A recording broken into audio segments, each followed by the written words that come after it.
পশ্চিমবঙ্গের হুগলির ডানকুনি পৌরসভার 18 নম্বর ওয়ার্ডের মহিশাল পাড়ায় বাড়ি বাড়ি প্রচার করতে গিয়ে আক্রান্ত বিজেপি কর্মীরা।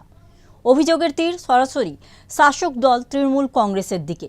বিরোধীদের দাবি যে পরিকল্পিতভাবে তাদের ওপর হামলা চালানো হয়েছে, যাতে এলাকায় রাজনৈতিক সন্ত্রাসের পরিবেশ তৈরি করা যায়। বিজেপি কর্মীদের অভিযোগ, গৃহ সম্পর্ক যাত্রার অংশ হিসেবে তারা যখন সাধারণ মানুষের সঙ্গে যোগাযোগ করছিলেন, তখন হঠাৎই তৃণমূলের কয়েকজন সমর্থক চড়াও হয়। শুরু হয় বেধড়ক মারধর।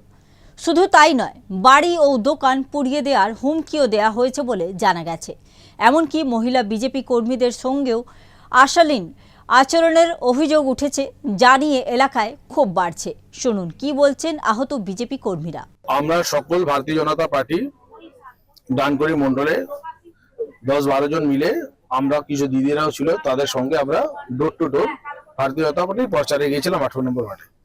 এইবার ওইখানকার যারা তৃণমূল কর্মী আর তৃণমূল কাউন্সিলর সূর্য দে, এরা জোর জবরদস্তি ঘাড়ে উঠে আমাদের সাথে ঝগড়া শান্তি করলো। দিদিদের উপরে গায়ে হাত ছাড়লো, ওদের হাত ধরে টানাটানি করলো, গাল খিস্তি করলো, আমার গায়ে হাত দিলো, আমার ধাক্কা মারলো, আমার চোখে এইখানে পাঞ্চ করেছে। আপনারা দেখতে পাচ্ছেন এখানে পাঞ্চ করেছে। এর প্রতিবাদ তো আমরা করবই, আর ওরা যা করেছে তার হিসাব আমরা দিব। আমরা থানায় এসেছি, আমরা কমপ্লেন দিব। আমরা এর প্রতিবাদ করব। ও আমাদেরকে যদি ভাবে মেরে যদি আটকে নিতে পারে, ও আমাদের গাড় আটকাতে পারবে না, সেই ক্ষমতা নেই। কি বললেন? আমার নন্দকিশোর হেলা, ভারতীয় জনতা পার্টি চণ্ডীতলা 5 মন্ডল সভাপতি। ঘটনা হচ্ছে, আমরা 18 নম্বর ওয়ার্ডে গৃহ সম্পর্ক অভিযানে বেরিয়েছিলাম। আমাদের সঙ্গে আমাদের দলের যে ছেলেরা কার্যকর্তা তারা ছিল, এই সমস্ত মহিলারা আমাদের সঙ্গে ছিল এবং আমাদের নামে শুধু শুধু মিথ্যা অভিযোগ করছে যে আমরা টিস করেছি। আমরা কোনো টিস করিনি, আমরা বাড়ি বাড়ি প্রচার করছি এবং এই ভাষাটাই বলছি। আর 2 মাস আপনারা চিন্তা ভাবনা করুন, আগামী দিনে পরিবর্তন চাই, যেটা আমাদের দলের নির্দেশ আছে। যেভাবে আমাদেরকে বলা হয়েছে গৃহ সম্পর্ক অভিযান করতে, পশ্চিমবঙ্গের এই দুর্নীতিগ্রস্ত সরকারকে আমরা বিদায় দিতে চাই, সেই ভাষাতেই আমরা প্রচার করছিলাম। ওরা নিজেরাই উল্টোপাল্টা টিস করে আমাদের নামে আমাদের উপর চড়া হয়েছে, আমাদের ছেলেদের মেরেছে এবং আমাদের সঙ্গে যে সুমনা ছিল হাত ধরে টেনে বার করে দিচ্ছে, ধাক্কাধাক্কি করে। যে ওদের বক্তব্য 18 নম্বর ওয়ার্ডে বিজেপির কোনো প্রচার চলবে না, বিজেপির কোনো জায়গা নেই। এমনকি ওখানকার যে কাউন্সিলর সূর্য দে, তার মা পর্যন্ত এসে আমাকে বলছে আপনি বেরিয়ে যান, এখানে তৃণমূলের 5 বছর তৃণমূলে ছিলেন, তৃণমূলে খেয়েছেন পড়েছেন। একজন কাউন্সিলরের মায়ের এই ভাষা, আমি তো অবাক হয়ে যাচ্ছি। এখন বিজেপির গুন্ডাইছেন, এখানে বিজেপির কোনো জায়গা নেই, বেরিয়ে যান এখান থেকে। আমি বিজেপি করছি, এটা কি আমার অপরাধ?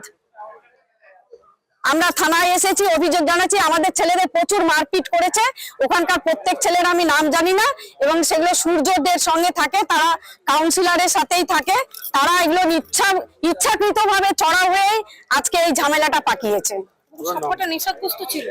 মীনা কুমারী পাসওয়ান, আমি ডানকুনি মন্ডলের 5 নম্বর যে ডানকুনি চণ্ডীতলা মন্ডল 5-এর আমি মহিলা কনভেনার। বিজেপির দাবি, স্থানীয় তৃণমূল কাউন্সিলর সূর্যদের মদতেই এই হামলা হয়েছে।